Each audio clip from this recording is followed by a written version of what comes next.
धन्य कार्तिक मास है हरि भक्ति से भरा, जो शरण में हरि की आवे भाव से होए तारा। नमस्कार दोस्तों, मेरे चैनल रामेश्वरम भक्ति चैनल में आप सभी का हार्दिक स्वागत है। दोस्तों, आज के मैं इस वीडियो में आप सभी को कार्तिक माह महात्म्य की कथा 11वां अध्याय आप सभी को सुनाने जा रही हूँ। आप सभी लोग ध्यान पूर्वक भगवान में लीन होकर के कथा को श्रवण करिए। बोलिए तुलसी मैया की जय, बोले श्री कृष्ण भगवान की जय। चलिए कथा को प्रारंभ करते हैं और बड़े ही ध्यान पूर्वक से सुनते हैं। एक बार सागर पुत्र जलंधर अपनी पत्नी वृंदा सहित असुरों से सम्मानित हुआ सभा में बैठा था। तभी गुरु शुक्राचार्य का वहाँ आगमन हुआ। उनके तेज से सभी दिशाएं प्रकाशित होने लगी।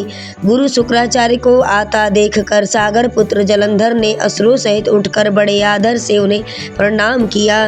गुरु शुक्राचार्य ने उन सबको आशीर्वाद दिया। फिर जलंधर ने उन्हें एक दिव्य आसन पर बैठा कर स्वयं भी आसन ग्रहण किया। फिर सागर पुत्र जलंधर ने उनसे विनम्रता पूर्वक पूछा, हे गुरु जी, आप हमें यह बताने की कृपा करें कि राहु का सिर किसने काटा था। इस पर दैत्य गुरु शुक्राचार्य जी ने विरोचन पुत्र हिरण्यकश्यप और उसके धर्मात्मा पौत्र का परिचय देकर देवताओं और असुरों द्वारा समुद्र मंथन की कथा संक्षेप में सुनाते हुए कहते हैं कि जब समुद्र से अमृत निकला तो उस समय देव रूप बना करके राहु भी पीने बैठ गया। इस पर इंद्र के पक्षपाती भगवान विष्णु ने राहु का सिर काट डाला।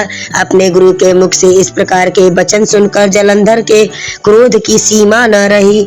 उसके नेत्र लाल हो गए और फिर उसने धस्मर नामक दूत को बुलाया और उसे शुक्राचार्य द्वारा सुनाया गया वृतांत सुनाया। तत्पश्चात उसके बाद उसने धस्मर को आज्ञा दी कि तुम शीघ्र ही इंद्रपुरी में जाकर इंद्र को मेरी शरण में ले आओ।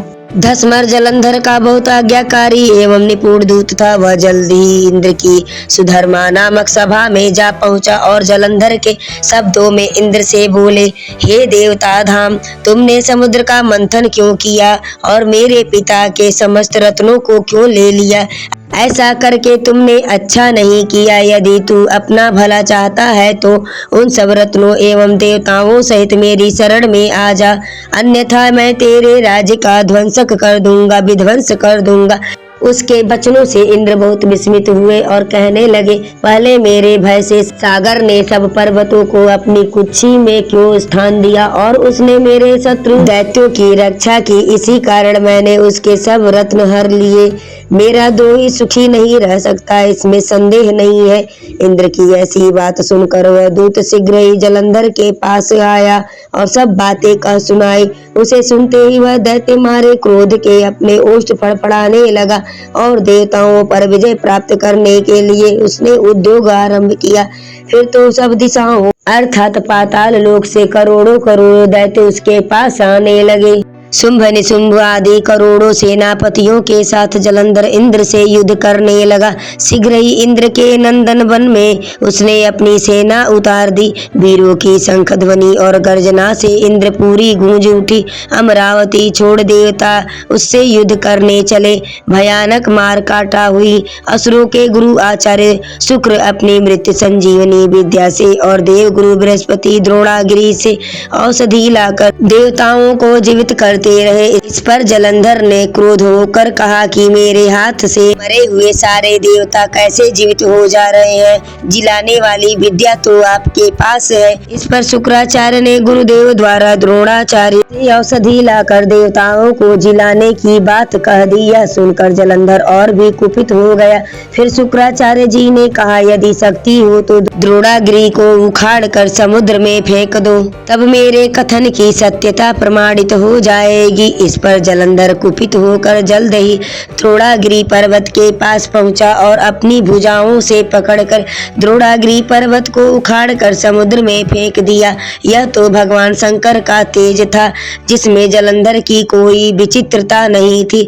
तत्पश्चात यह सागर पुत्र युद्ध भूमि में आकर बड़े तीव्र गति से देवताओं का संहार करने लगा। जब द्रोणाचार्य जी औषधि लेने गए तो द्रोणाचल को उखाड़ा हुआ देख कर वह भयभीत हो गए और देवताओं के पास आए और कहा कि युद्ध बंद कर दो, जलंधर को अब नहीं जीत सकोगे। पहले इंद्र ने शिव जी का अपमान किया था, यह सुन देवता युद्ध में जय की आशा त्याग कर इधर उधर भाग गए। समुद्र पुत्र जलंधर निर्भय होकर अमरावती में घुस गया। इंद्र आदि सब देवताओं ने अपनी गुफा में जा भागे और वहां शरण ले ली। बोलिए तुलसी मैया की जय, बोले कार्तिक माह के पावन पर्व की जय। दोस्तों आज के वीडियो में इतना ही।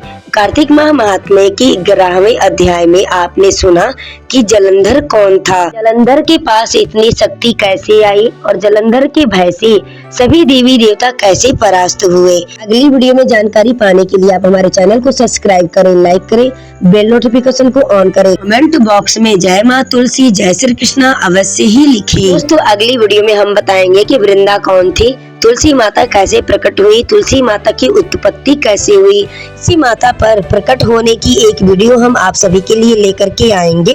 तो आप हमारे वीडियो से जुड़े रहे, चैनल से जुड़े रहे, वीडियो में बने रहने के लिए आप सभी को मेरे तरफ से दिल से बहुत बहुत धन्यवाद।